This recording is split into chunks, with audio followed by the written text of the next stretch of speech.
ከመንግስት ትምህርት ቤቶች በአማርኛ ቋንቋ ስርዓት ትምህርት ከሚሰጥባቸው ማለታችን ነው ከ6ኛ ክፍል ወንድ ተማሪዎች መካከል ከፍተኛ ውጤት ያስመዘገቡትን ከ1 እስከ 3ኛ የወጡትን እንሸልማለን። በዚህ መሰረት ሁለተኛው አቤል ሰላም ክንፈ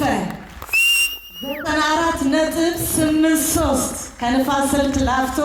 ክፍለ ከተማ ህዳሴ አንደኛና መካከለኛ ደረጃ ትምህርት ቤት ከድፍን አጨብጭቡለት አቤል